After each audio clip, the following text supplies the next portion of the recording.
통신호 가족 여러분, 안녕하세요. 우리나라는 기독교, 그리고 불교, 또 유교, 우리나라의 3대 종교라고 할 수 있겠죠. 이 불교, 사찰의 순 우리말이 절입니다. 절. 왜 절을 절이라고 할까요? 갑자기 이런 호기심이 드네요. 신라에 불교를 전한 고구려의 아도 스님이라고 있습니다. 아도 스님. 이 아도 스님의 일화에서 단서를 하나 찾을 수 있는데요. 당시 아도 스님이 지역 상인이었던 모래라는 사람의 집에 거했다고 해요. 모래. 이 모래가 그냥 그 모래가 아니라 한자로 이 털모자에다가 예절 예자를 쓰네요.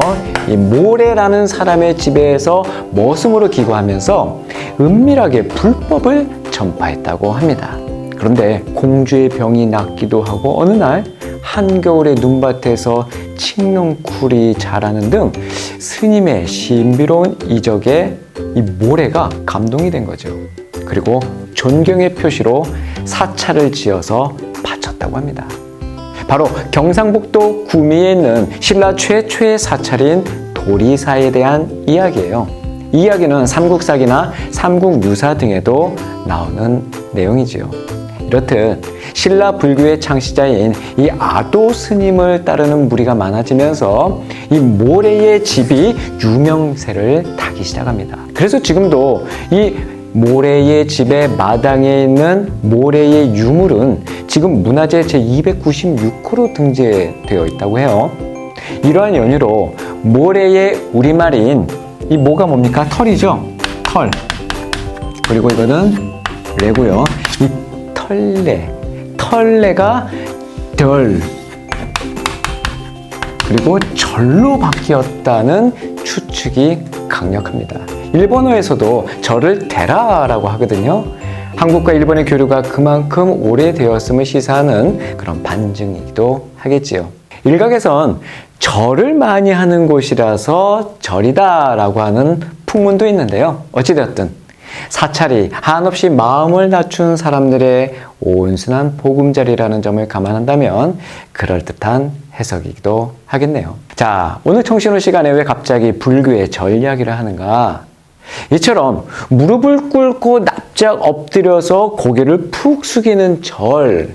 이 절은 우리의 고유 명절인 추석과 설날에 많이들 하지요.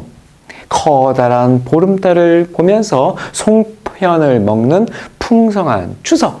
또 새롭게 뜨는 태양을 보며 떡국을 먹는 설날. 특별히 추석은 보름달을 보면서, 설날은 일출을 보면서 자신의 소원을 나열해보는 관습이 우리나라에 있습니다. 이 날들이 다분히 우리 민족의 종교성과 밀접한 날이라는 것을 우리는 알 수 있죠. 그래서 예로부터 이런 명절에는 과분할 정도의 음식을 많이 차립니다. 그리고 조상님들을 정성껏 모시는 차례를 지내지요. 조상이 돌아가신 날을 추모하면서 밤에 하는 제사와 더불어서 이 차례는 명절 아침에 매우 중요한 그런 의식이었어요. 효에 기반한 조상 숭배 사상이 뿌리 깊게 자리 잡은 우리 고유 명절 풍속이라고 할 수 있는데요. 그런데 이 기독교는 제사를 부정하고 절을 하지 않는다고 해서 간혹 집안에서 종교 갈등이 있는 모습을 볼 수가 있습니다. 조상도 못 알아보는 서양 종교가 우리의 전통 문화를 배격한다고 오해하는 분도 많이 계세요. 과연 기독교는 조상을 부정하고 제사를 철폐하는 그런 폐륜적인 종교일까요? 결론부터 말하자면 그렇지 않답니다. 기독교야말로 제사의 종교라고 할 만큼 많은 제사가 구약 성경에 나오지요. 가장 대표적인 구약의 5대 제사만 하더라도 기독교는 제사의 종교라고 해도 과언이 아닙니다. 번제, 소제, 화목제, 속제제, 속건제가 있어요. 제사 방법에 따라서도 화제, 요제, 거제, 전제 등으로 매우 세분화되어 있지요. 이런 제사 의식을 집전하는 제사장은 당시 매우 중요한 위치에 있던 사람이었지요.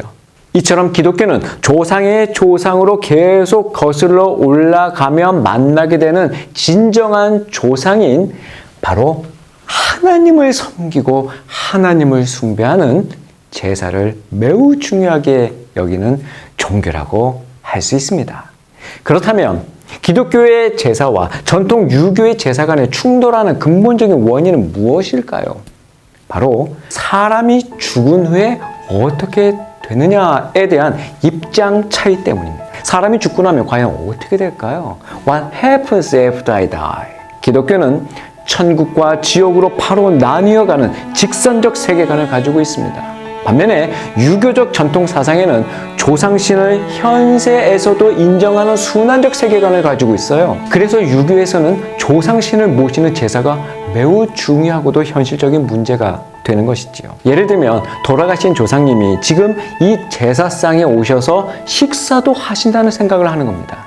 음식 위에 숟가락과 젓가락을 올려놓는 것도 그런 맥락인 것이죠.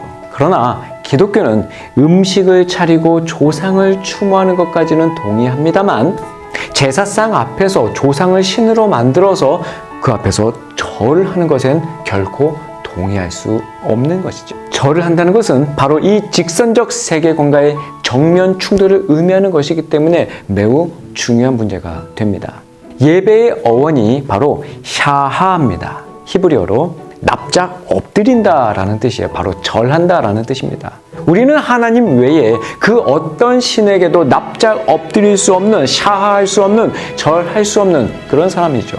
그래서 기독교는 음식을 차리고 조상을 기념하고 추억하며 하나님께 예배 드리는 추모 예배 형식으로 제사를 대체하는 겁니다. 이런 종교적 관습적 갈등은 옛날 사도시대에서도 있었어요. 이방 민족이 드리는 제사 음식을 어떻게 해야 하는가에 대한 아주 첨예한 문제가 있었지요. 먹어도 아무런 상관없는 우상 제물 문제에 대해서 사도 바울 선생님은 어떤 개인적 처방을 했을까요? 바울 선생님은 무엇을 먹어도 아무 상관이 없음을 잘 알고 있었지만 복음을 위해서는 기꺼이 절제했다는 겁니다. 복음만 전해진다면 고기 한 점 덜 먹는 것이 무슨 문제가 있겠냐는 것이죠. 올바른 지식을 바탕으로 남을 배려하는 그 사랑으로 나가는 것이 중요하다는 이유였습니다. 제사상 앞에서 절을 하고 안 하고도 물론 중요하겠지만 그런 것으로 첨예한 갈등을 일으키기보다는 가족을 더 깊이 사랑하고 먼저 섬기는 모습으로 이 명절을 보낸다면 다소 다른 가치관의 간극은 충분히 메워지지 않을까요? 청춘후 가족 여러분, 다음 시간에 만나요.